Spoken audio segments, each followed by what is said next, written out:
Thanks everyone for coming to this post-lunch session on the European health data space. My name is Sönke Zähler. I'm a media theorist. I'm also an artificial intelligence researcher, and I'm also involved in the a regional healthcare and AI innovation network. And I find this topic particularly relevant because the question of what data spaces are and what we do in these data spaces is not just an infrastructure conversation, it's also a design conversation that needs to involve people who usually don't think about technology.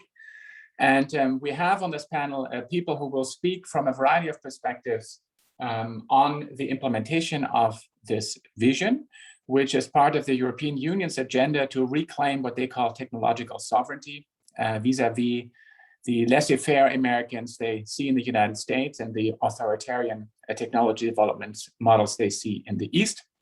And so this is a fairly ambitious agenda, this data space agenda.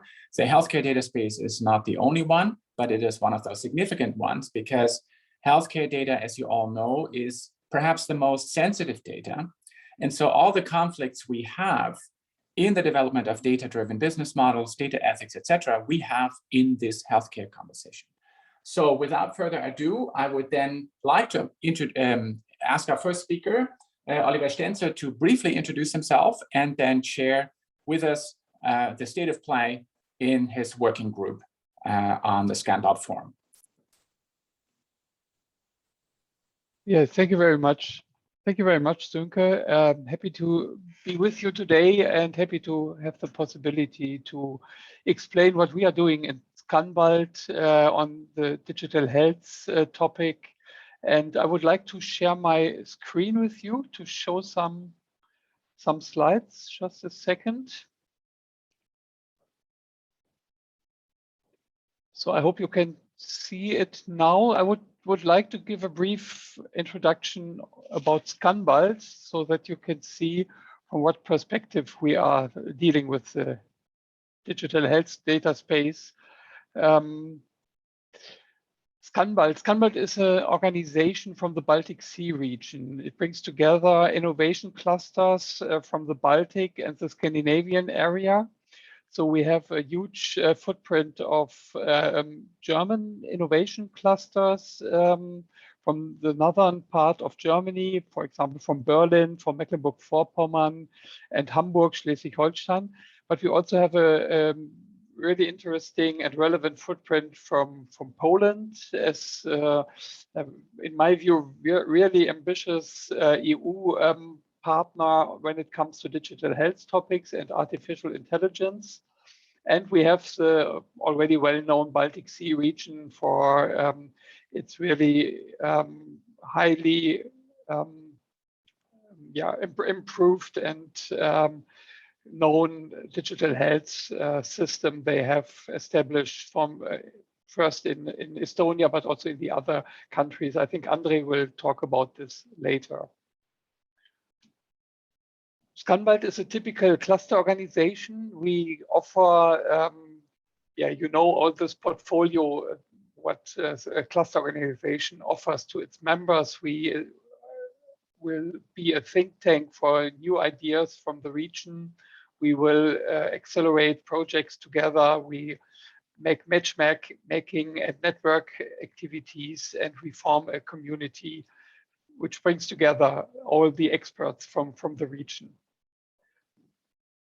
So this is a special point, what I would like to highlight here. What we are doing with ScanBalt, we are trying to shape EU policy through cluster organizations.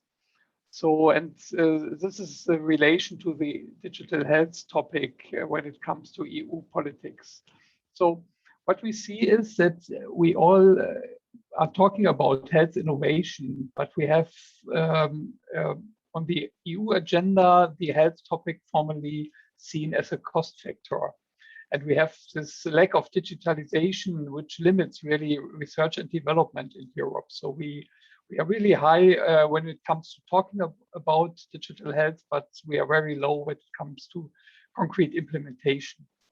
And we see that all science clusters face this similar challenges, and the lack of digitalization is a limitation on any cluster activity within Europe. So our aim is to bring the clusters from the different areas of Europe together, not only from the Baltic Sea country, but also from Southern and Eastern European parts, to act together and to lobby together towards Brussels for more digital health activities and for a clear vision what will be the core element of digital health for Europe. In our view, this core element will be the regional activities. And this is what we highlighted during the German EU Council presidency last year. What we brought in as partner of the German government, as part of the official program from Germany for its activities, was that we brought together different cluster organizations from all over Europe to talk together about the challenges when it comes to the European health data space, and to talk from a regional perspective about it, so that we do not have only this Commission view and this Brussels policy-driven view on the European health data space, but that we let's speak up the regions about what's on the agenda when it comes to digital health. And you see here the different cluster organizations we could bring together for our conference. You see that they came from all over Europe. We have a huge footprint in Southern Europe, but we also had really active partners from the Eastern European parts, and we formed together a really high alliance of cluster organizations.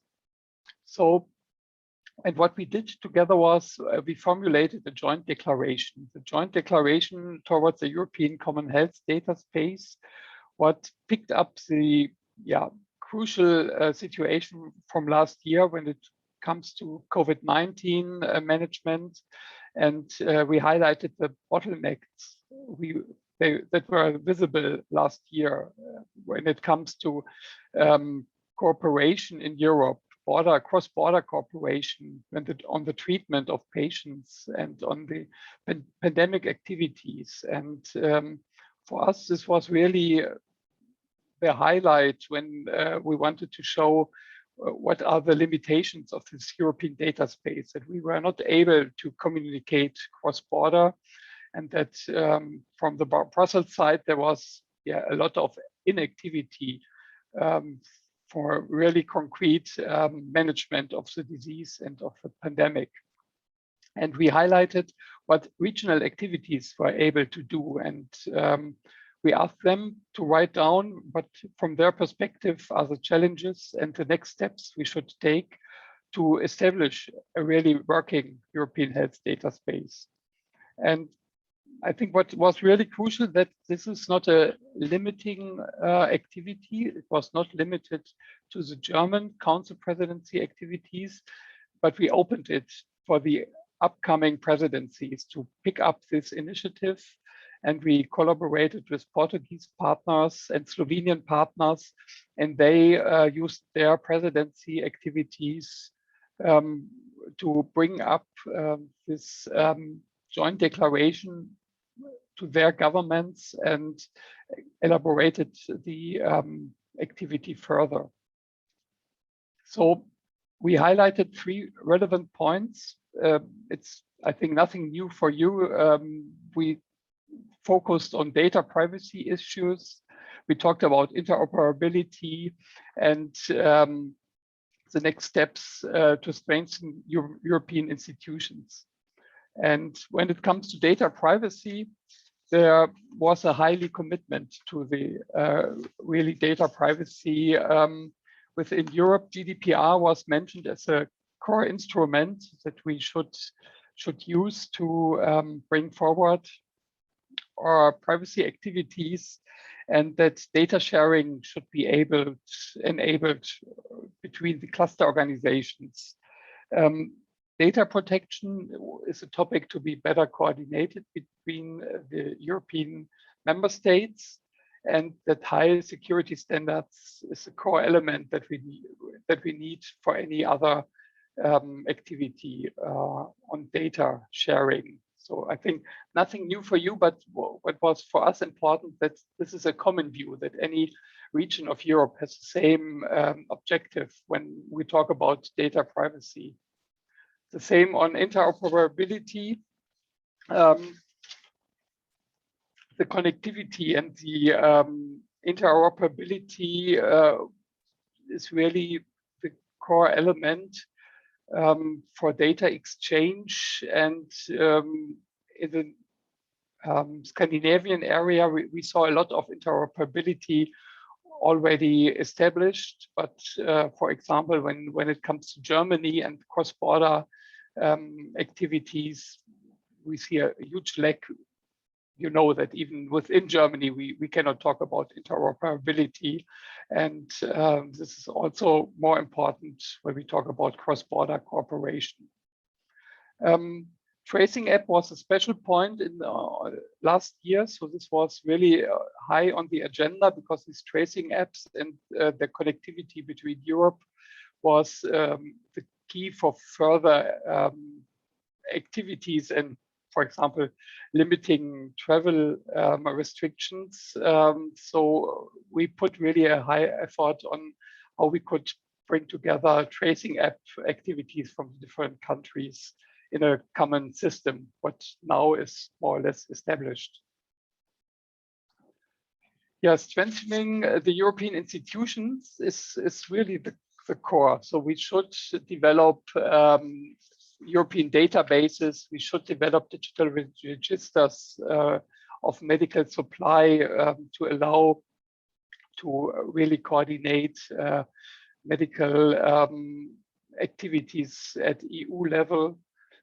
We should see more coordinating cross-border healthcare initiatives, and we should support the broadening and deepening of telemedicine and telecare, not only within the European countries, but on cross-border level.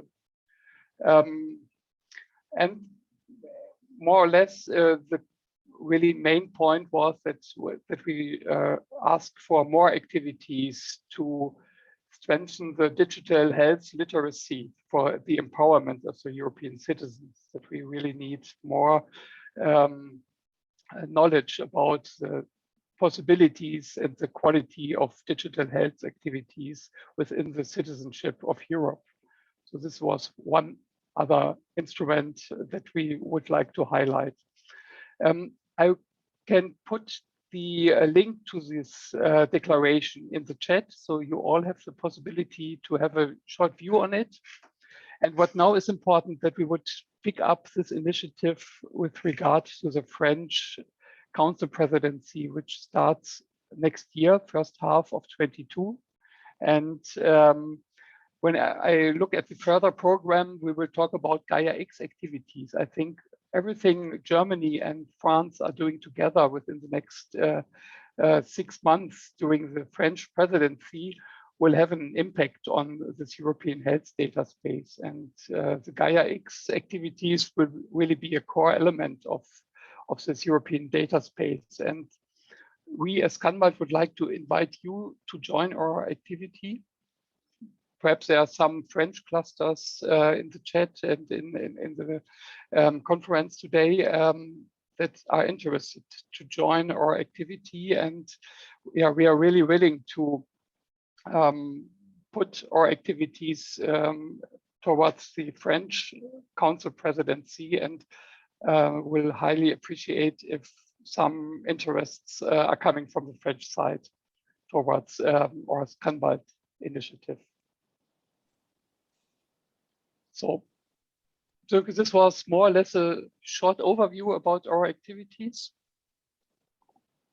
Thanks much, Oliver. I could give you an impression what we are doing and what we are willing to do.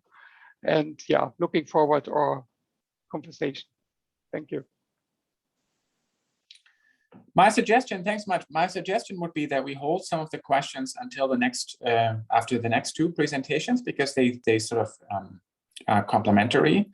And so the one thing that Oliver said, that essentially when we think about Europe, we think about regions. and a network of regions where this innovation dynamics will have to be initiated and sustained. And so now we'll hear from Andrej Ničman, who will speak to us from the Digital Health Cluster, Lithuania. Okay, it's all you. Just 1 second.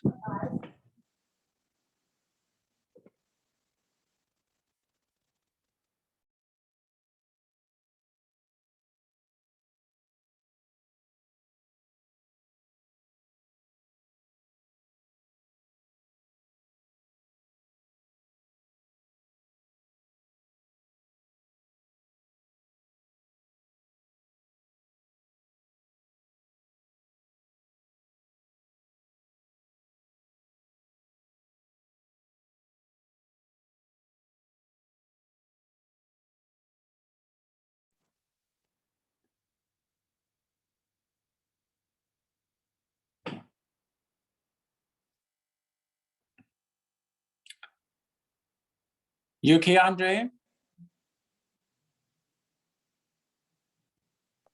I'm okay. I just understood that on my computer was not the screen sharing activated. Okay. My mistake as an okay, but okay. 1 second.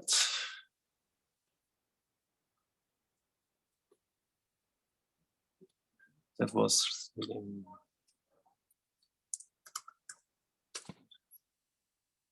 So maybe I start already saying who I am and what I'm doing. So my name is Andrej. I'm a German coming from the city of Cottbus, but living in Riga, Latvia. I'm a co-founder of the Digital Health Cluster in Latvia. And we have founded this cluster like 3 years ago. And 2 years ago, we have joined the ScanBalt cluster.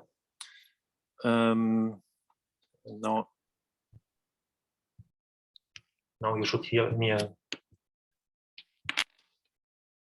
there. See me? And my presentation will be about the patient journey. So when I've joined with my team the digital or the ScanBalt cluster, we understood actually that the big potential of Latvia is the scalability of microservices. We have quite a nice ecosystem, which actually allows to connect with the patients, to test smart services, and to overcome actually the technocracy, because our policymakers are quite interested to develop the digital space. And in this context, they have strongly invested and continue investing into the ecosystem, the national one, not only the digital health field, but especially in fintech and legal services. But healthcare is growing and growing because we have about 3,500 foreign students studying in Riga medicine. And actually, the Riga Science University is quite well known also in Europe for quite a lot of remarkable names in healthcare, especially when it comes to hard topics. So we have there some success factors on our behalf, which means we have good resources, we have know-how, we have a supportive environment. And the big question was to me, what comes next from all out of this? Because I also understood that the Latvian ecosystem was quite fresh, or is still even quite fresh. We are growing, and nobody knows us. Yeah. Okay, I'm not talking like a German being in Latvia. And that might be also the reason why I'm talking about this, because I've seen that the potential of the ecosystem is strong and the relationships with international partners is also good. And thanks to Oliver, I am now here to strengthen this relationship in this patient journey, because the patient journey itself is very similar. We have the patient who's actually served by national regulations in healthcare. So reimbursement schemes are usually a national topic. Healthcare policy is a national topic. And meanwhile, the patient itself is an inhabitant working and traveling around Europe and around the globe. That means actually the freedom of travel and the freedom of service is much more common than we recognize it. Meanwhile, healthcare services are still limited to our national frameworks where we are living in. So as a registered citizen of a country. And on the other hand, it means, okay, if it takes a classical healthcare services, we can start to develop them ahead and say, okay, there are core services which are provided just through the infrastructure, to the people at one spot. But there are a lot of components which will come from the digital part. We really could talk about smart services, which could be easily exported, which also will go with a European perspective of this, that services are also free traveling, accessible everywhere, and usable everywhere. So basically the technocracy part is reducing in the digital space. The big question is, how can we make it happen that the national individual systems are working together, which is one of the reasons why the ScanBalt declaration for the common European data health space is for me quite important and a topic to work on in the next, or during this planning period of the EU framework, because it somehow makes no sense that we have the environments that people can travel, that services can travel, that products can travel, but actually national core functionalities are bordered. And this also means that the ecosystems can grow, and the ecosystems are not limited anymore to a hotspot in a special country, but yeah, it would mean, for example, that we have this German, French, Latvian connection maybe, where we source actually specific know-how, specific infrastructure to build new solutions. And then is the question again, what comes next? And it is a journey. I mean, now digital today for me a bit challenging because I'm participating in today also in a hackathon. And a hackathon is a journey for me too. And I understand that this journey of a hackathon means, yeah, we are producing or trying to build up this year or this week a new service, which we might be able to serve to other countries. And all depends on this, that I'm empowering and engaging with a patient, first of all, in our field. Why empowering the patient? The hierarchy we have in our, let's say, common economic system means actually that everything is centralized planned somehow. Meanwhile, we are going to the direction of personalized medicine, customized services. And that means, okay, the patient knows more and more about his status and his health level. And that means we have to engage him to know earlier what is possible so we could improve then the healthcare systems. And that's a starting point for me. It's not anymore that we're talking about we're providing healthcare services to the citizens. It's more about, okay, how we keep our citizens healthy, to make them saying what they need and what they want, which services would need them best. And also the service will be distributed. Where are the experts? So an example, for example, is rare disease patients. Actually, the European law says or regulation says that the patients have the opportunity to get treated in every European country, and the reimbursement schemes of the own national countries should cover this. Again, the Latvian rare disease patients are far beyond this luxury, and they would appreciate it. We have a lack of experts in Latvia, but the state is not ready to compensate this yet, that they are traveling somewhere else. So that means the collaboration actually on the national level is missing at this point, or in the countries, and should be strengthened in this data space. And it means that the patient is actually the one who should be the trigger to fill into the system the information, or to request that the information about his health records are accessible. And it comes also that actually the economic models or the business models we have, they have to be restructured. We are now all working mostly goal somehow, but what is if you go outcome oriented? Then we are not predicting the results. We are awaiting the results and then races. And that's a complete shift to the next direction.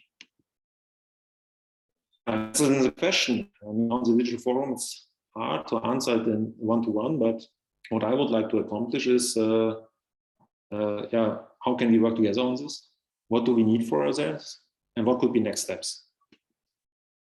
Our approach in general is we start with the people, we find joint organizations, or found organizations on the national level, go with ScanBalt or hopefully also with a bridge to Saarland and beyond, and have an influence on the policy making to ensure a proper economic framework.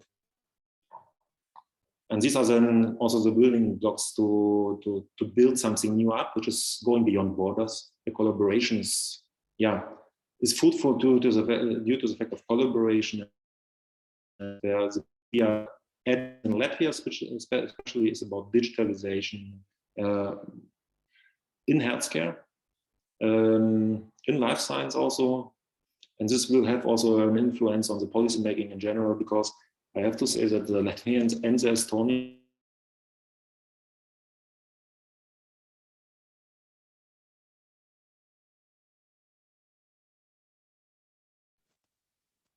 we briefly lost you there, Andre. Yeah. But maybe you can wrap up, because we might be able to discuss some of the questions you have already raised in the group later. You okay with that?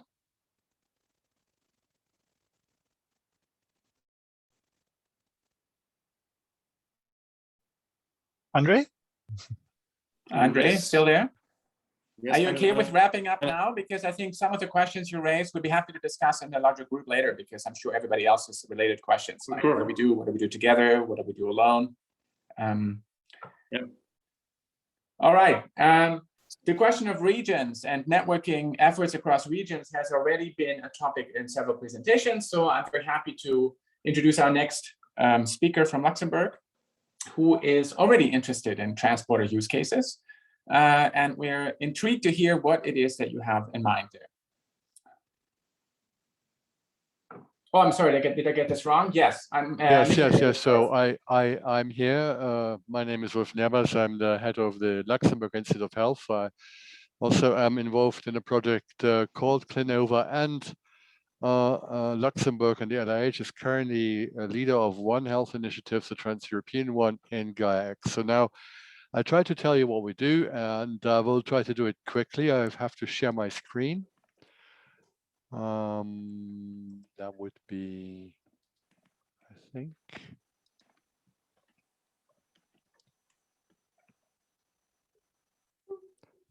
So ideally, you see it in presentation mode, or is it full screen or presentation mode? I never know. Right now we get it in presentation mode and not in the screen. Okay, is it better now? Yes. Good. So the Luxembourg Institute of Health is a translation health institute, and so we work on precision medicine and how can we effectively bring research advances concretely to the patient. We are, for a period now for 6 months, a leader in a European health consortium of Gaia-X. You know that Gaia-X has a headquarter organization, Gaia-X AISBL. It's mostly a private-driven initiative. It was mostly a private-driven initiative, and it has divided its overall working scope into 3 committees: policy rules, data spaces, and the technical committees. Within the technical committees, there have been some bottom-up initiatives. And so, for example, in health, there is a self-constituted initiative that was initially driven by Bert Verdonk from Belgium and Jana Sinipuro from Finland. And they got together the European health community, all of the national hubs that are involved in the health sector. Out of this working group now, we are putting, we are transforming it in a more organized endeavor. We have defined governance structure. How do we organize what we want to do, and what are the goals that we are following up? So we have work packages on use cases, on communication, and on liaison with the other sectors, notably agriculture, energy, finance, mobility, and so on. Of course, it's also very important to keep in mind the European health data space. How are they connected? I can tell you in a few words the way I understood it, because I was a lot of learning when you got into it. Gaia-X is a bit like the operational part, the bottom-up part, where people that have an interest business or research in the Gaia X health field. They are starting to drive projects, whereas the health data space is more of the regulatory initiative. It's from the public side. It's more of a top-down thing. This is very important that there is a close interaction between Gaia X Health, in that case, and the European health data space, because imagine it's a little bit like with a GDPR regulation. There's a lot of good in the regulation that are coming down in Europe in order to give planning safety, but on the other hand, there has to be pushback.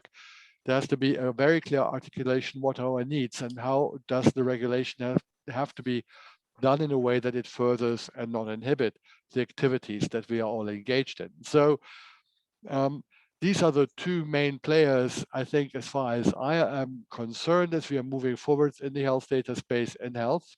Gaia X and European health data space, and this interaction has to be done in in a purpose-oriented fashion. Now, in order to allow that, we have to move a little bit away from the very theoretical discussions that we have in the national hubs. What is Gaia X? What do we do? And actually nail it in 2 points. I mean, come up with concrete use cases. That has already started happening in the national hubs, and the initiative, the bottom-up initiative that I told you, they have a list of national use cases that are being followed up in Gaia X. But it's important to also, of course, remember that there's a very clear European dimension to it. And so really what is important is to look at concrete use cases that go beyond national hubs to forge a European dimension. And of course, if you have a national initiative, if you are able to build it and to extend it trans-border, it has more impact on a European level. And of course, it gains in significance and long-term sustainability. Often that also furthers the commercial interest that may be coming along with a project.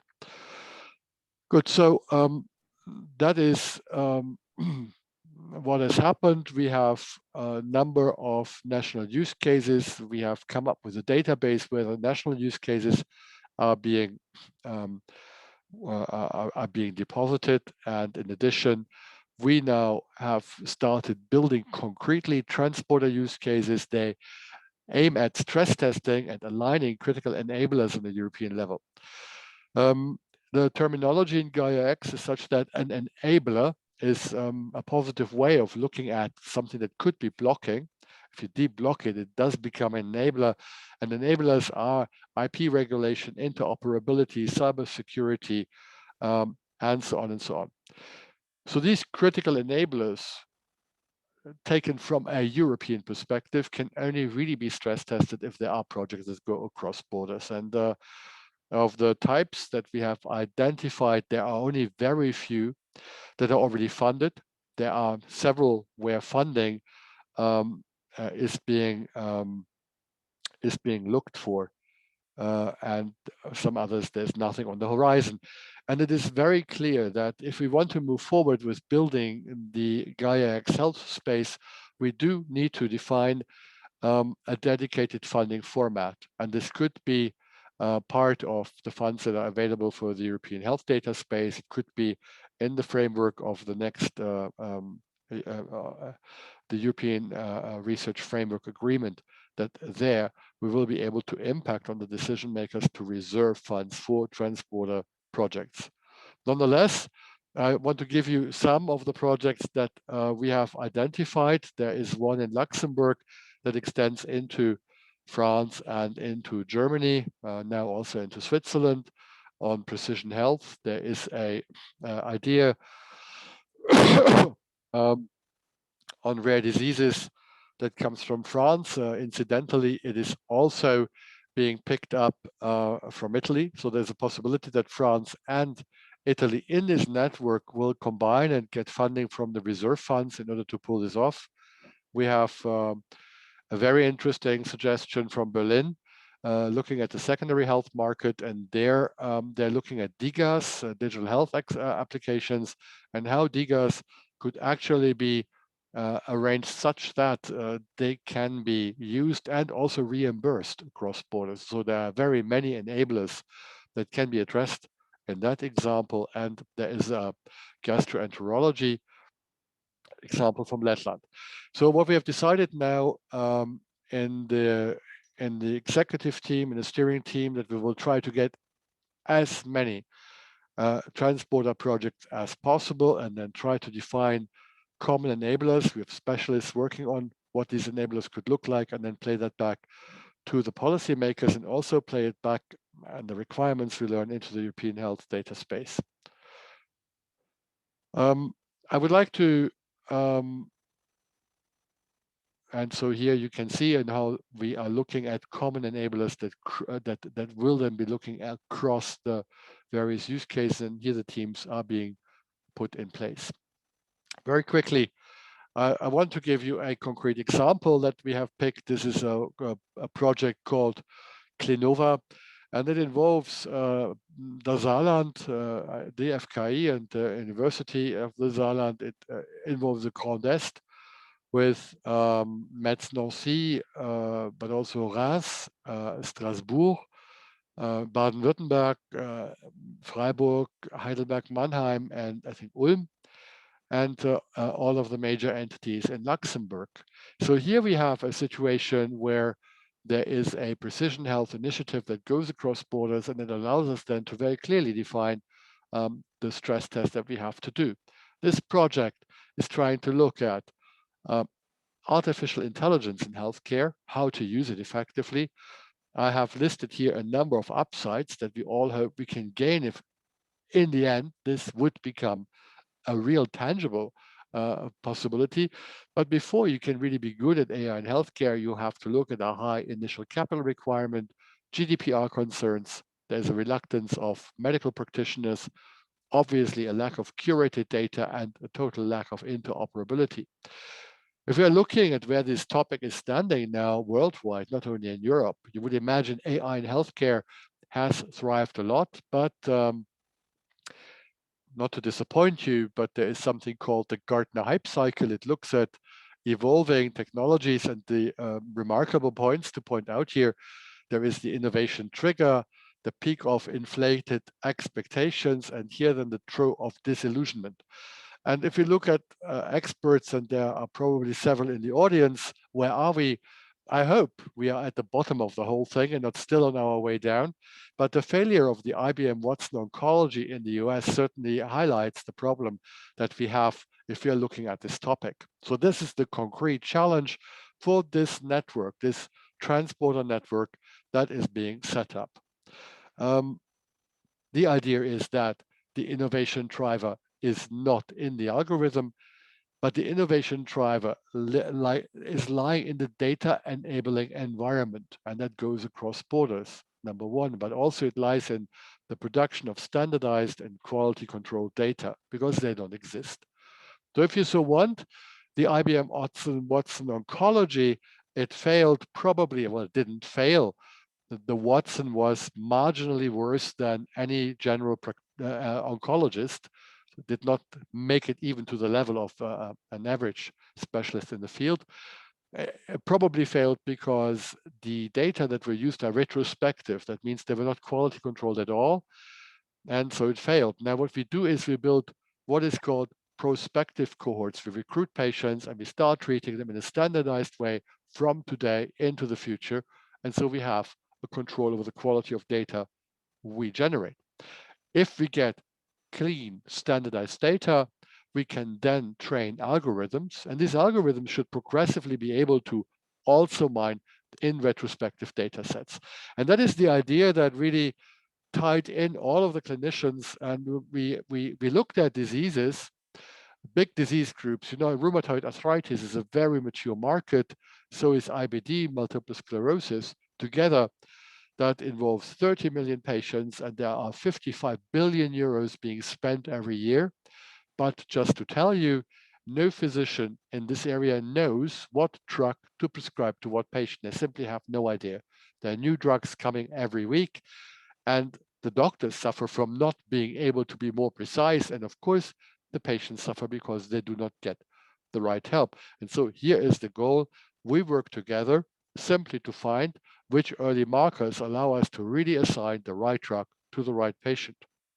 And so the data that we get from the patient They are then being standardized, and after 2 to 3 years, we will have a personal treatment choice. And it is important here that in that transporter consortium, the very patient that gives the data will profit from the data.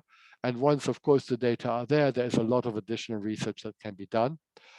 Important are the people that are involved in these various diseases. There are leading clinicians. They usually always want to do their own thing. We have convinced them to work in lockstep, do exactly the same regime for their patients, and that has worked for all of the various disease areas.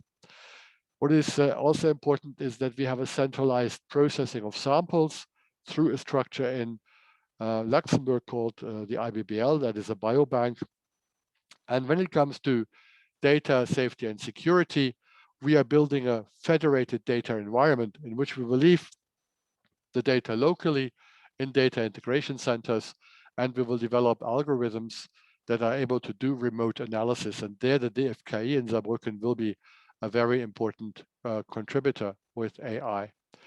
So this is the interoperability team that has been put into place. So we are starting to look at the various enablers and testing how this is going. What is very important is that in the data world, health data belong to the patients. They are not the property of a company. Now, when you are thinking about commercializing these data, and commercializing health data is not a bad thing. Let me tell you, from a research side, when you have a precursor for a new drug or a new diagnostic, we, of course, do not have the financial means to go all the way to the patient. So we do have to secure, at one point, private co-investment. But it is very difficult to, at the moment, do that in the health sector because there's simply no planning safety. And that is what in all of the now transporter areas we have to create, and that is the idea and the concept of a public trusted partner. The public trusted partner gives planning safety to the private players that come in. They are taking care of pseudonymization, GDPR compliance, cybersecurity, data storage, analysis tool, and interoperability. And what is very important is that in a trusted public partnership, you cannot only have the health data, you have to look at many other data sets, and they have to be interoperable if you want to go in the direction of prevention. And so IP regulation and revenue sharing, very important. This has to be defined as we are moving forward. It's a little bit off. So now here I have explained to you a very concrete use case where we can look at enablers. How do we share the revenue? How do we deal with IP regulations? How do we make sure that interoperability is okay? How can we build analysis tools that are actually crawling and just bring back, of course, not the original data? All of these specific questions will now be addressed. This project Clinova is at the moment fully financed, so we are not having to look for additional funding sources, but that is a good example of how we do need very concrete examples if we want to bring the our ambition forward, well, on the basis of concrete measures and how they can look. Okay, and so there is the leadership team that we are now building up, and we will go further with that.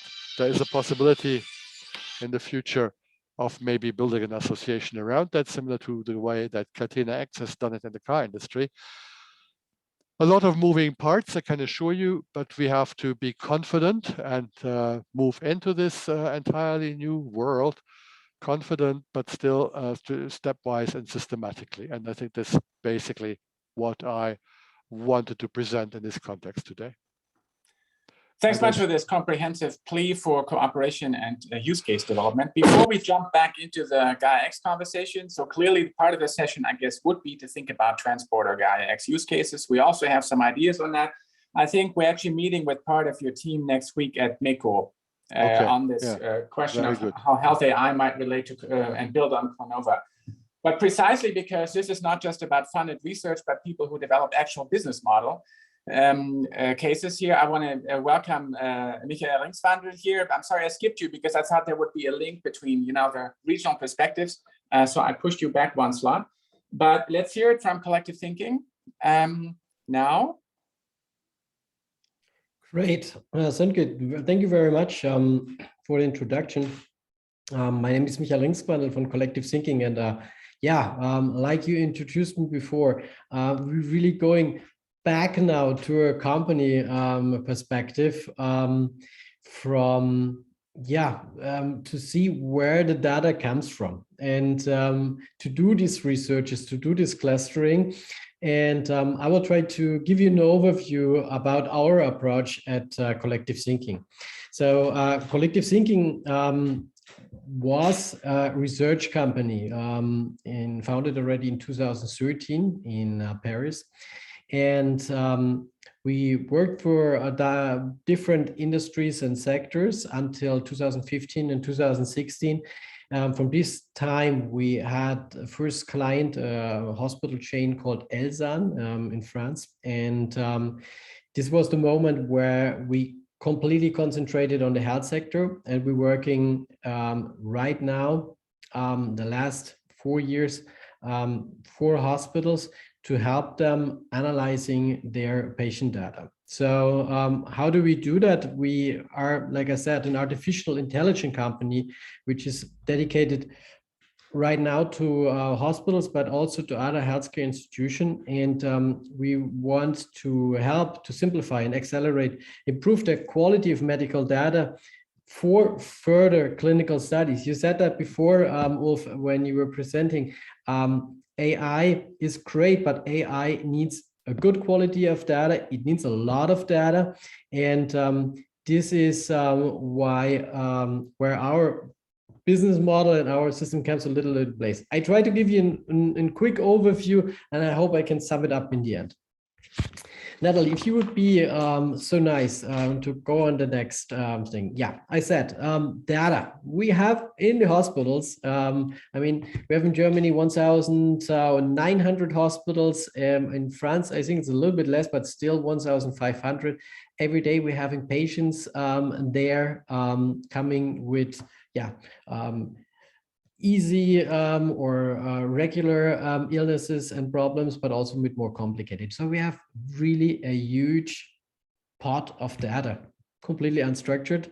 It needs to be sorted, arranged, and present, and otherwise you cannot work with that. And that is the basic case. Most of this data is never got used because there's no way to work with it. First of all,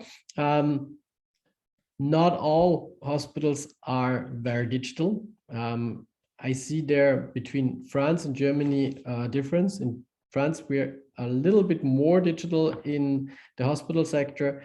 In Germany, the big hospitals, the university hospitals, they have very good systems.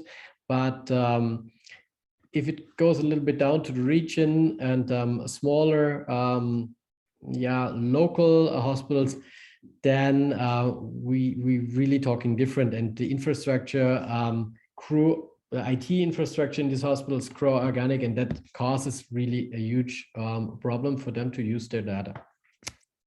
So what we do for research, normally in the hospital, there are not a lot of money.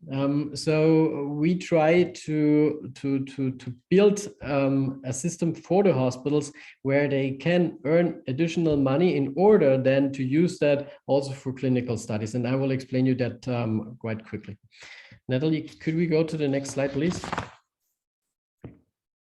So I think, and I go pretty quickly over that, the case-based hospital payment system, I think everybody knows what I'm talking about here.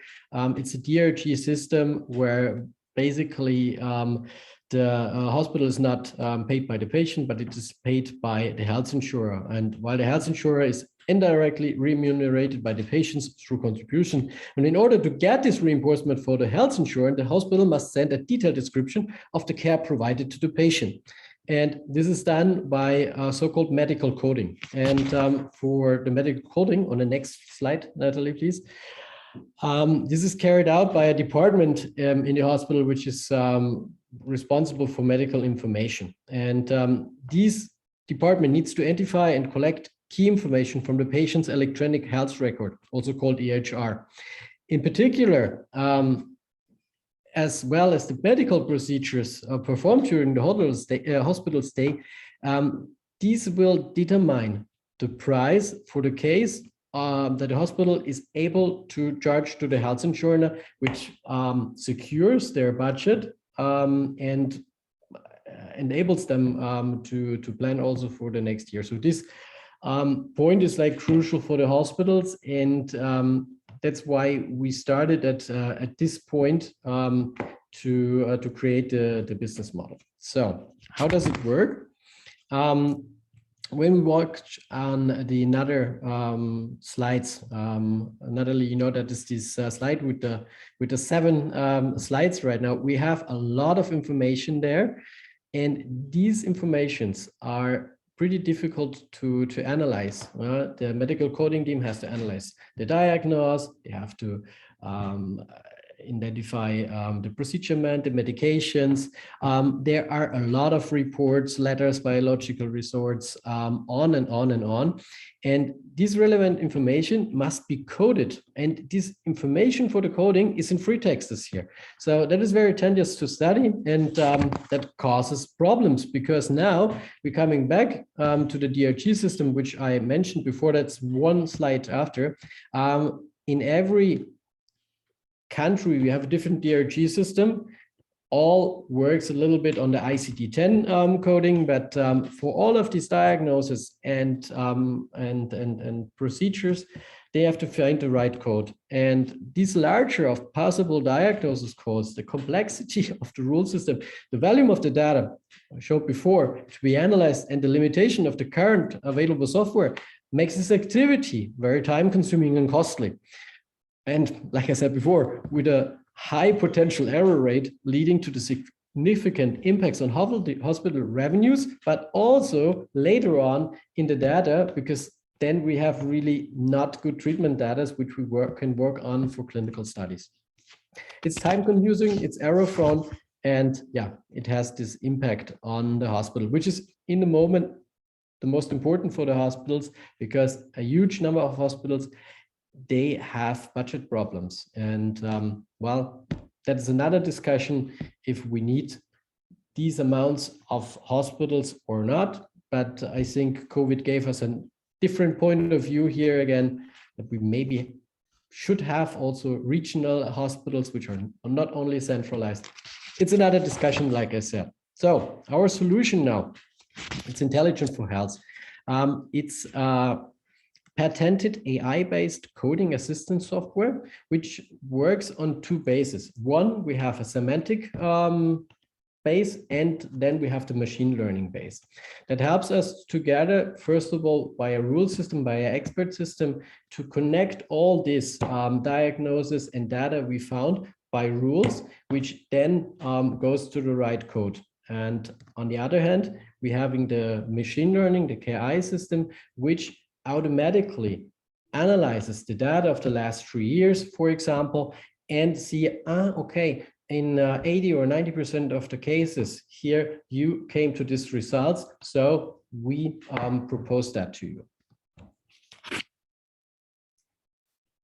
We can just go to the next page. So once again, we're taking all data we get, most of the data of the hospital information system, but there are a lot of more satellite systems like medical data banks, care system, etc. And that's what I said before, very often it grows organic in the hospital. So this is not all in a intelligent data structure base. These systems are working alone. A lot of them are not, don't have any bidirectional interfaces, and that's where it makes it very difficult. So what we do is we don't rely on them. We extract the data from all of these different sources locally on a dedicated server or on a part of the hospital server via how you said that visual machine.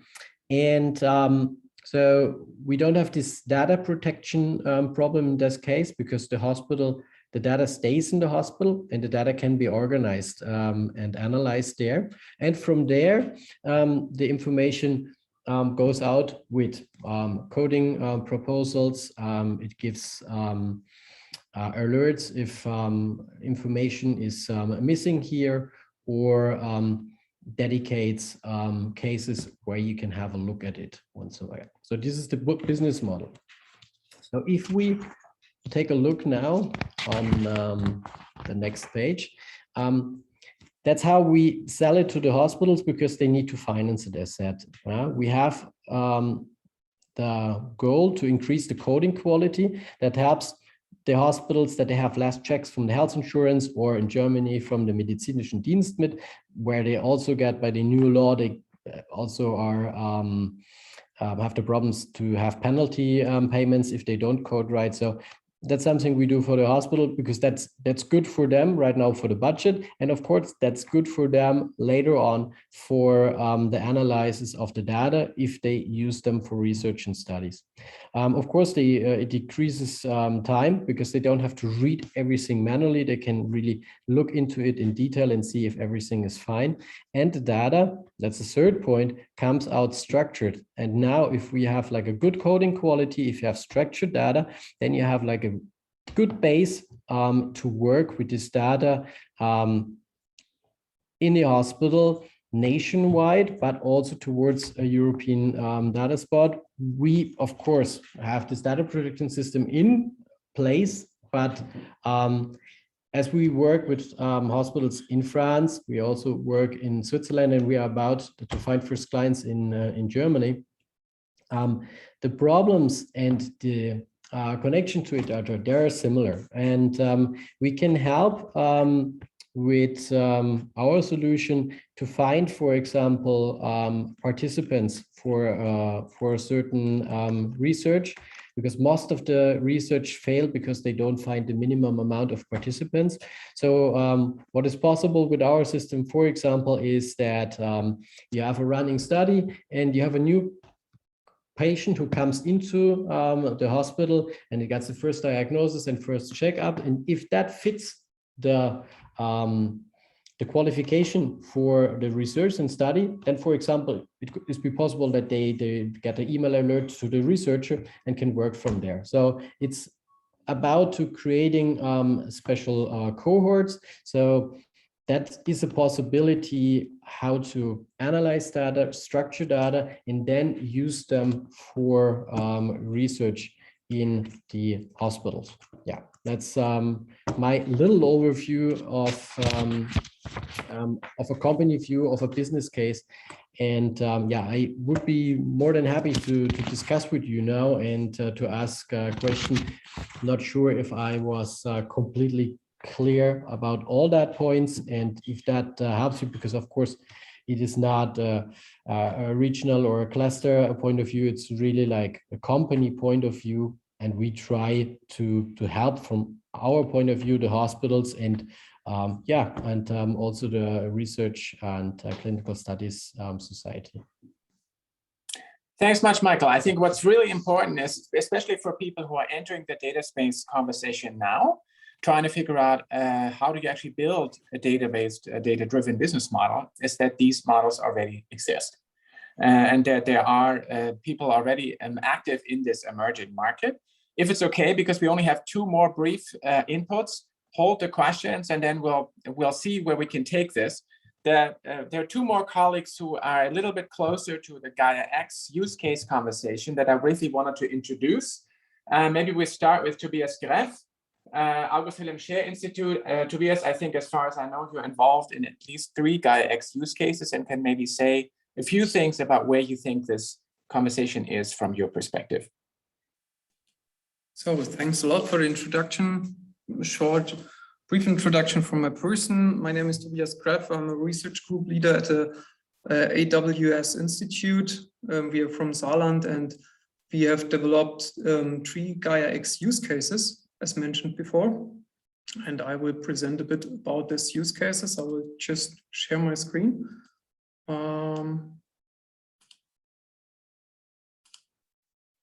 So from my point of view, what I want to do today is to give a short impulse, because I realized that there are problems by exactly the case that we are creating multiple use cases in different domains actually. And from my point of view, I just want to present you a regional perspective from the Saarland, where we created 2 Gaia-X projects, one from the domain of e-learning, one from the domain of administration processes. And actually there are several initiatives in our region too from the health domain, and to create data spaces from this point of view. If we look at the general aim of Gaia-X data spaces, then it is that personal data is highly sensitive, therefore in need of special protection. So what we are all aiming for is to spend up data sovereignty for the persons involved in this Gaia-X projects. So from a person's perspective, a citizen's perspective, there are 3 types of data: my personal dynamical data, static data, and data usage preferences. Sorry, you can't see what I'm...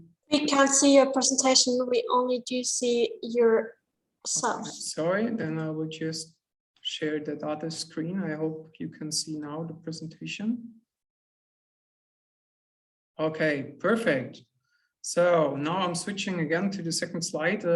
The general aim of Gaia-X data spaces is that personal data is highly sensitive. So if you look at a certain citizen, then you have 3 types of data: personal, dynamic data, static data, and typically my data usage preferences. So I always want to set up exactly my preferences, how my data will be used in the future, how my data is used actually, and how my data, which is aggregately used by, for example, a certain AI service, will be used in the future too.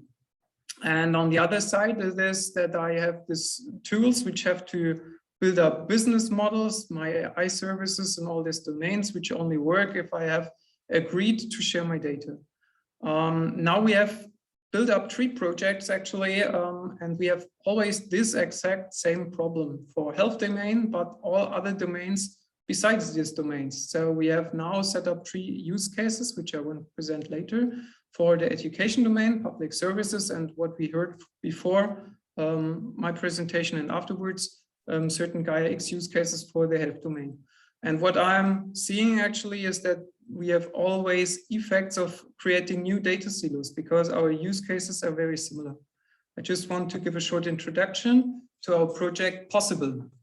This is a use case in the domain of the administration services because we have the general target of simplifying public processes with Gaia-X.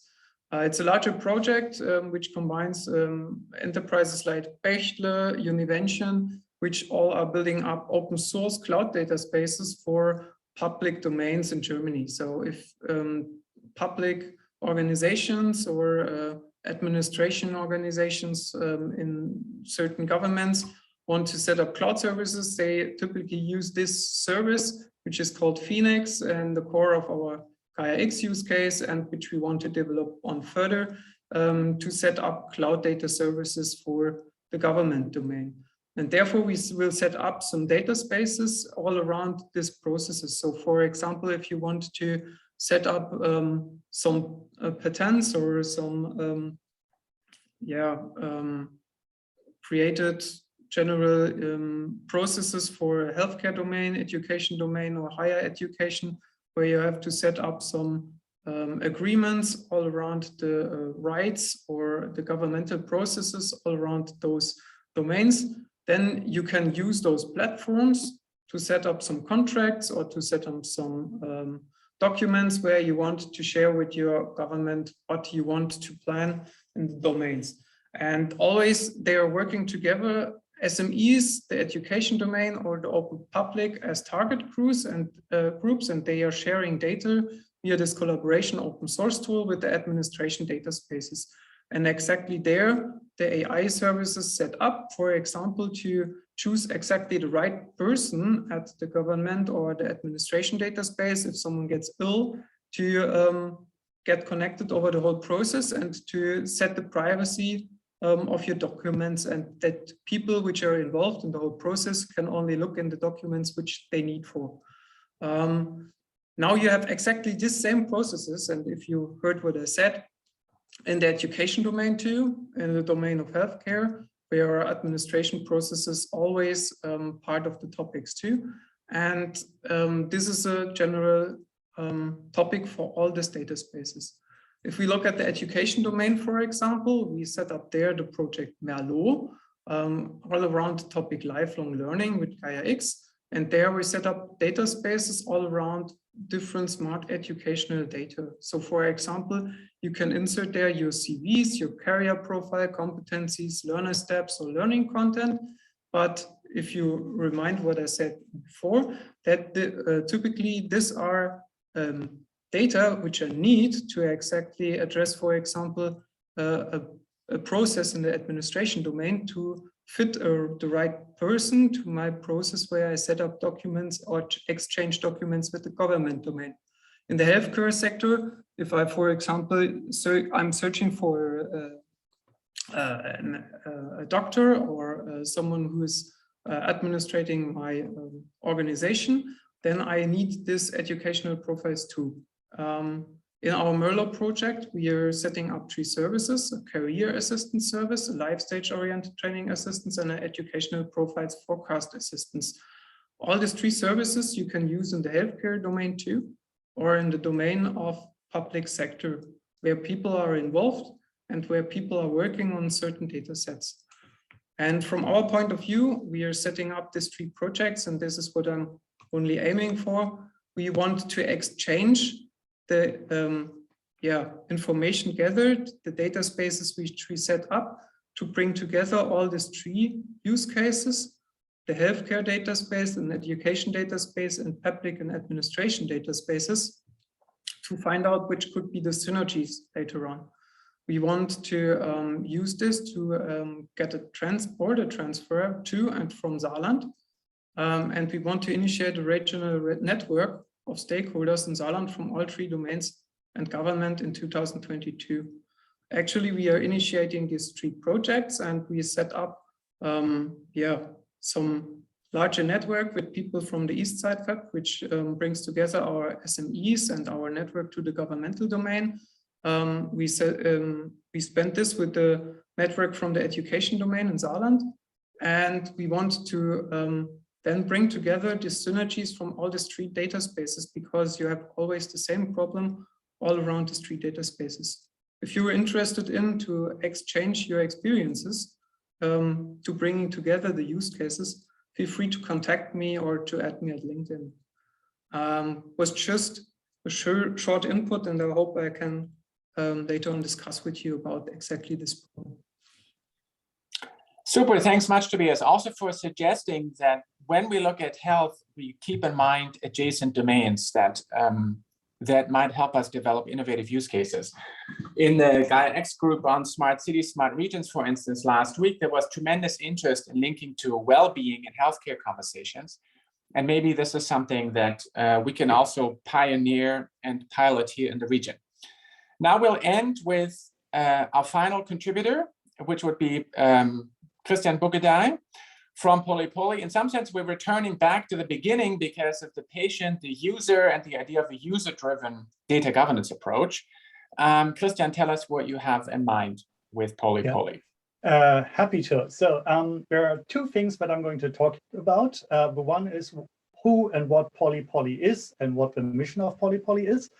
And the other is the Gaia-X HealthX Data Loft project, where we hopefully will participate under the leadership of the Charité in Berlin. I'll start with the second part and then tell you how Polypoly ties into and how our special mission ties into that. I do not have a slide deck for that first part that I'm going to talk about, the data loft, because that is too big to show here, and it would just be its own presentation and it would be just too much. So I'm just going to talk about it. I hope that's fine for everyone. The data loft project is the idea that we have a unified data space that can be used to access health data from the different points of contact in a patient's user journey. So imagine I have a bad back, I have surgery in some hospital, and afterwards I get rehabilitation training where I work with physiotherapists, with my doctor, and maybe come into the clinic for a checkup occasionally. And all in the meantime, I maybe low-key go to a gym or have my personal stepper at home to do some extra exercise, and I have a health tracker around my wrist that keeps track of how many steps I'm doing, how many calories I'm burning, and that sort of thing. Maybe I have a smart scale in my bathroom that monitors my weight for me, and all this data is generated and currently stored in separate silos, or it just exists on paper somewhere. But when I go for my monthly checkup to see if my back is healing correctly, all that data is suddenly very interesting, because the doctor who does the checkup wants to see, am I doing my regular steps? Do I have a sudden weight loss maybe, or a sudden weight gain? Is my heart rate while I sleep proper? Do I have sleep apnea? Or what other things? So right now, they're going to talk to me, and hopefully I remember all the important things. But wouldn't it be nice if I could just say, here's all my health data related to my back? And then they could see, okay, here is the X-ray picture from the hospital before and after. Here is the hospital report. Here is my step count. Here is that I sleep soundly. And here is the report from my physiotherapist. And that is, in general, the vision that DataLoft wants to achieve by creating a data space where all these different contributors can store their data or provide an interface for that data. And then I, as a patient, can see that data and know, okay, these people have generated this data about me. And when I go somewhere to get checked out or get a medical opinion or further treatments, I can select efficiently that data and say, okay, here is the data that is relevant to what you're doing. But the thing that I talked about with my other therapist, where I talk about my head problems and my depression, that you do not see. And I should have a good interface where I can keep track of these things and keep track of who can still see my data and who do I want to revoke the access to.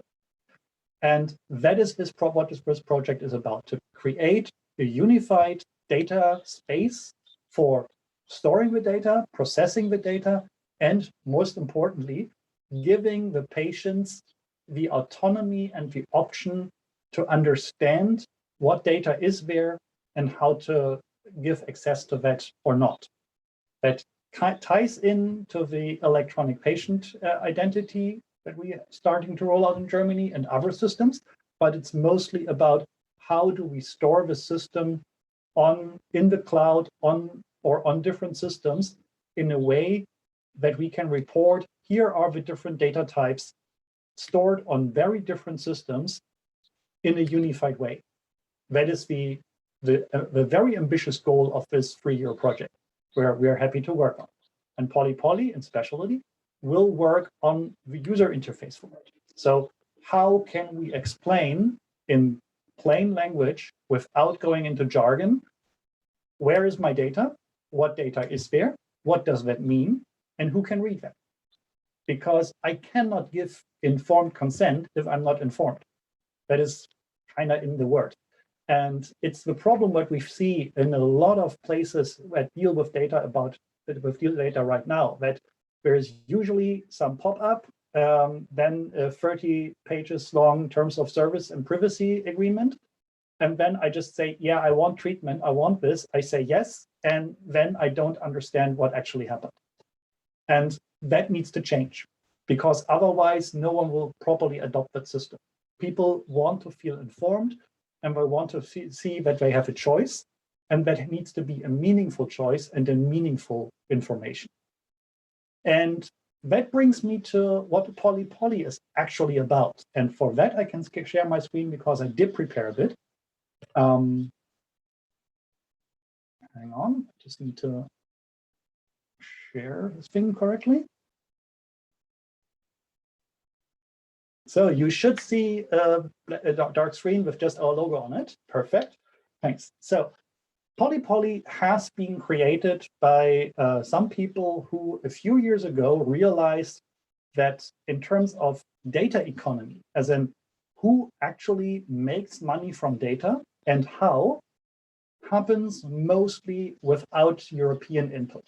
The big players are all in the US, and they all play to US laws and not necessarily to European privacy and data protection laws. That has a bunch of effects.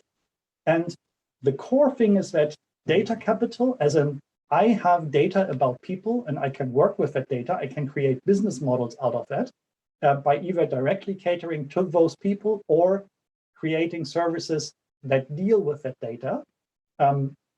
In plain things, for example, advertisements, but also if we talk about medical data, if I can do research about the health thing of thousands of or millions of people and understand and can find patterns in that, I can create better medicine, better treatments that help everyone else then.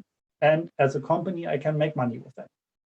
So data capital fuels innovation and potentially also new business models. That means we have knowledge about customers, we know what the customer needs, and right now the problem is if we look at who has the bulk of data, that is with only a few monopolists. There are a few big, very, very big companies who have this very bright, wide array of data, looking into a lot of different niches of our lives. And if companies want to work with the data, they have to go through those monopolies, which comes with a price, but it also gives those monopolies a very much amount of power over us as private citizens. And that is what we want to kind of tackle.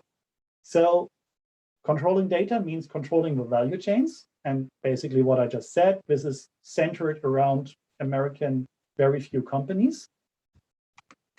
And we want to reclaim that data capital. We want to make sure that European companies that work for Europeans don't have to take the detour over the big pond.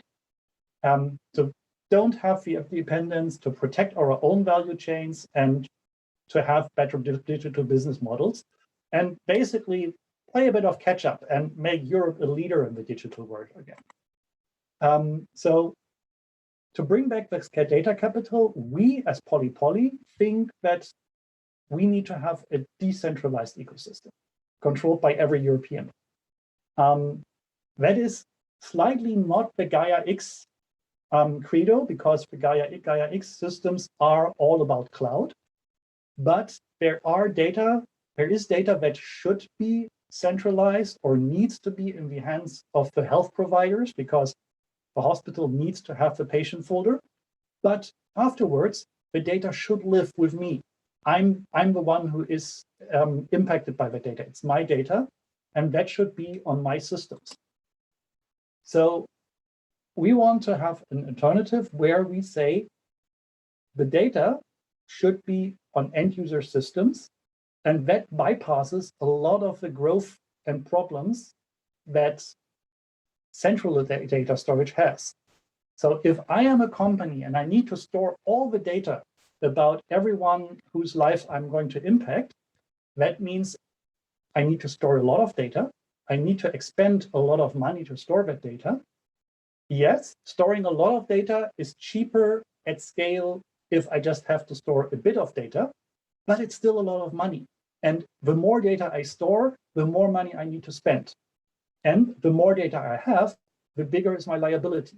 That means I need to make sure that that data is secure. I need to keep spending money to keep that data secure. If I would not have that data, I would not need to spend that money. And that is a weakness that all the big data companies to a certain extent have. And it would be nice to be not beholden to that, to not have that weakness, to have the strengths of all of these things, to have a centralized infrastructure for keeping track of what I'm doing, what is my core business, but not having that for everything that I do not absolutely need to do my business. Everything of data that is not absolutely needed by law or by practicality should not be on my systems. And that is what we're building. We're building something that we call the polypod. The polypod is very similar in many things to the solid pod. Solid is the new web standard proposed by Jim Berners-Lee. And the difference with us is that the solid pod lives on the web and stores everything that you potentially want to share. The polypod, that is the system that we are building, lives on your own device or devices and stores everything that you do not necessarily want to share. That might still be important and useful for other companies or for business partners or vendors or health providers, but you don't want to share it at all, basically. And these people still need to process that data. For example, as a medical practitioner, I have maybe a program that looks at the blood pressure charts over time and then tells me if this person is at risk. I don't need to see the chart in person necessarily. I just need to have that algorithm run on the data. And then that algorithm can come back and say, yes, this person is at risk. Now you should look at the chart. That makes the doctor's life easier, but it also protects my privacy, because that was a very simple suggestion. But if that algorithm is more complex, that looks at when do I eat, how do I eat, what do I eat, when do I go to sleep, with whom do I go to sleep, how much steps do I do, and all these other things, and it's a complex thing, then I do not want to hand over all that complex data to one person. But I would like to invite the algorithm to my data, have it run, and then come back with a result. And then I might need to have a more in-depth conversation with my doctor, who they say, the algorithm flagged you as a vulnerable group here. We need to talk about your habits regarding X. And then I have an informed discussion with my doctor.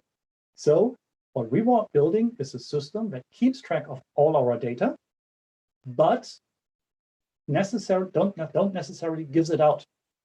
I don't share that data. I only invite algorithms to run on my systems and then give me results. And that means that the client, or in health prospects, the patient, is absolutely in charge of their data. They know this is what I have, this is what is being done with my data, and this is what I explain to other people, or this is what I show to other people. And that, for us, is utterly crucial, and that's why we're working with this Gaia X project for the data loft, because that is where we explain and help explain, this is the data that lives about you on a cloud server or on different people, on different people's computers. And this is what you need to know about this. And these are the people who know about your data and who can access it. And if you want to give consent for a research institute to work with your data, you need to know what that means. And you need to understand that in plain ways. And you can see this on the slide, that we have lots of graphics in our polypod. That is the thing that we're working most on, explaining what data about you means, what people can do with that data, and who actually has access to what. Because that is the part that makes informed consent informed. And without that, we shouldn't handle data of other people. If other people give us data, they give us a lot of trust. And we should first earn that trust and not say, yeah, trust us first, and then we'll hopefully prove you right. That is something where we are really, really invested in. And we think as Poly that this is a win for everyone. Clients gain better data protection. They can potentially get better services from companies that can make use of data from across several silos. And eventually they can even earn a digital income. And companies don't need to invest all the time into new infrastructure because they can make use of the supercomputers that we all have in our pockets. Those people who are a bit older and remember using 8 or 16-bit computers, think about how much more powerful your smartphone is than a server from 2000. With servers that I was running for the company I first worked for were not half as powerful as a single low-end smartphone these days. We have supercomputers in our pockets, and we should make use of them. And we, as Poly are creating a whole ecosystem there, and we have 3 entities that work with that. That is the enterprise. The enterprise works with other companies and works for other companies. That means if you as a company are interested in working with this ecosystem and need help on that, need an interface for that, that's where the Poly interface enterprise comes into play. And we have a cooperative that is strictly owned only by citizens of the European Union. No company is involved there. The cooperative is fully independent from the enterprise, but it empowers the platform formed by all these decentralized systems. And it is there to represent the interests of the end users. And we find this very important, that we have this clear definition of who works for whom and who is representing whose interests, and to not have that muddled. And on top of that, we have a foundation that has its ear on the legislative track, as we say, where we help decision makers understand such an ecosystem and make sure that the legislation around this works, and to basically help the other entities work nicely together. And that is what Poly does. And we're very, very excited to work with Charité and others to make this also work for the healthcare sector, because that is a sector we, as I'm an IT person and we have developers and designers, are only just beginning to really understand. So we're happy to have a big partner like Charité, for example, in there to help explain us things. And that's it from my side. Cool, Christian. Thanks much for this. I mean, I didn't expect this, but basically everybody in this debate presented a kind of a systems view. I'm not sure how to best follow up on this, but I first want to thank our colleagues from Zares to even initiate this debate, because we clearly need it here in the region. And I think what's very interesting is to think not so much on the individual or company level, but in fact on the regional level. So I was really happy that our colleagues from ScanBalt and Latvia started us off on the regional track. And then with Luxembourg on the question of what we might actually do in Saarland to learn from these other pioneering regions, because Germany as a whole has not exactly been the fastest mover in the digital healthcare space. Baltic actors have been much quicker. And then, of course, to end on this data literacy note, to say that we all need to know more about what potential health data is. The federal strategy, for instance, for healthcare data already includes data from environmental sensors, or suggests that we include environmental data in our health data conversation. So it's a moving target. And it's also clear that this is not just about individual business models, but about how intelligent the system as a whole is. So Michael, thanks again for alerting our attention to the data generated by the processes of the system itself. This is not medical data per se, but data that is generated by basically processing the actors in the system. And that too needs to become more intelligent, but is also the source of value creation. And we're only beginning to understand the wide range of values that are being created in the system. Not all of them will be realized in markets. Some of them might just be realized as lower healthcare cost, faster processes, more self-determination, more trust, or whatever. So we do have, I think, Natalie, a couple of minutes for maybe closing statements, if that's what you want to do. Maybe we can do a final round where each of you says, okay, this is something I'm taking away from the conversation, and this is something I want to do next, based on this kind of exchange. And if you have enough on your plate and don't want to do anything else, then that's fine too. But I'd be very happy to see if there's anything that is of relevance to what we do here in the region. So who wants to start? Oliver, give us your checkout statement. Thank you, Sönke. Yes, what I would like to remark is ScanBalt is an initiative for political activity. So we would like to get use of the presidencies of the European Council to bring forward the European health data space. You have all mentioned really relevant practical examples of use cases, very fruitful use cases. I would like to invite you to join the ScanBalt initiative, really to use these good examples and transform it in a political dimension, and really show what to the European Commission what we need as a framework for European data space. Because what as ScanBalt we already like to mention is the data space is already there, but we need a framework to bring it on a higher level and to really make it workable for European Union. So this is an invitation to all of you to join our initiative. Just stay in contact with me and ScanBalt. Thanks, Matt. I also think that the work that went into creating these declarations makes it easier for those of us that are just now entering the conversation. Because you actually, this declarations like this lower the threshold for people who are just now joining the conversation. So thanks again for that. Michael, you had your hand up too. Yeah, thanks again, everybody, for your distributions. I think there were some really important topics raised. When we talk about data and data rooms, I think if I refer to Christian, I think we have to take a look on Europe, in the United States, and also in China and in Asia. They use data in a different way, and they have different possibilities to use data. Of course, in China, you know about these systems. They have a lot of people. They have a lot of data. They develop very fast in AI and also in health section.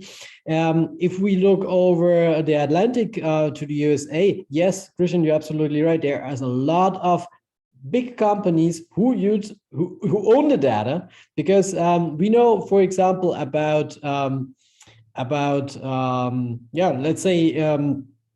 let's say attempts which are successful of these big companies. They provide solutions like we do to the hospital for free, but they own the data afterwards. Something what we will never have here in Europe, because data and health data belongs to the patients, should be used by hospitals in anonymized way for clinical research. But we have challenges here. We have seen that in Germany during the COVID crisis, that health is a federal topic, so we have even problems in Germany to get on a certain policy. In the European Union, we have a lot of different point of views, and that is why I think, Oliver, also your initiative is very important to work politically towards that, to get like this administration in a way that is usable for companies, for organizations, for clusters. And yeah, that's what makes it for us in Europe much more complicated to move forward, to develop, to research, to getting science in the next dimension, as we see that in the US or in China or in the rest of Asia. Thanks, Michael. Of course, all those big bad boys and platform owners, etc., have all joined Gaia X already. All the hyperscalers are part of Gaia X. But I think the hope is that as Europe kind of rediscovers its soft regulatory power, is that this means that hopefully in the future, even these players will have to play by rules that we have co-designed. And I think that's one of the big promises of the Gaia X conversation, is that maybe we can change the rules of the game here. Christian, you had your hand up.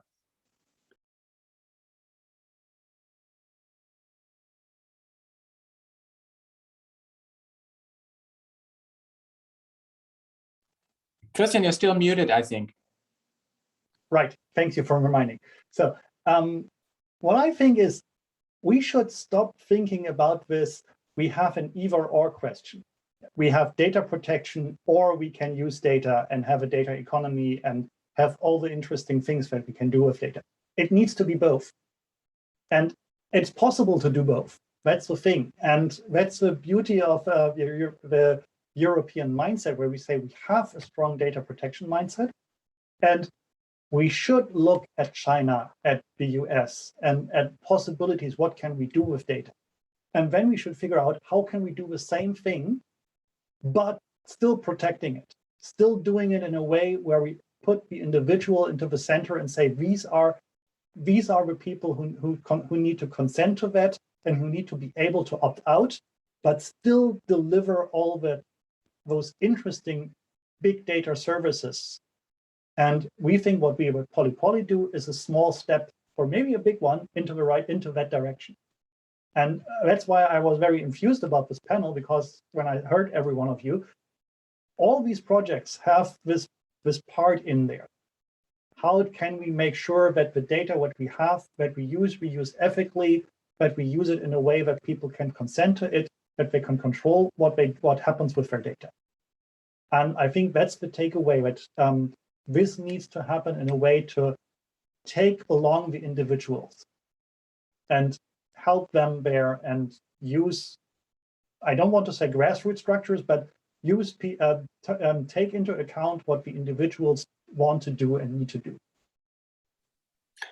Yeah, thanks also for that reminder that even if we can't always think of a business model, that doesn't mean that we're not already creating value, by making the whole process and the system more trustworthy. And I think especially in these times after the pandemic, creating trust in the healthcare process is a goal in and of itself. Tobias, you also had your hand up. Yeah, thanks a lot. What is most relevant for me in the context of the discussion is that we share use cases across the board. So join the Gaia-X hubs at national level, regional level, European level, and help prevent new silos. Because I see that we don't do this in common, and I hear everywhere the same topics and targets and aims again. Let's prevent that we all rethink similar topics and bring the commonalities together. That's just my statement. Thanks much for that. I also I'm a humanities guy. Okay, so I'm barely touching the data literacy complexities here, but I was very welcome in the Gaia-X conversation. So I can only encourage every one of you to maybe take part of this conversation into the Gaia-X design context. There is already, at least in the German hub, there is a cross-thematic working group. So beyond health versus smart cities, smart regions versus this and this and this and this. And that might also be a context for use case development. But I also think, and we'll follow up on this here in the region, the offer from Luxembourg to start thinking about another trans-border use case, I think was very useful and welcome, and we should definitely follow up on this. Because that's what makes it European. The Gaia-X as just a selection of national use cases only makes so much sense because it doesn't help us understand the European dimension of it all. Not sure what else there is to say other than tons of things. Thank you for taking time out of your busy schedules to share. I hope we'll see you again in some other context.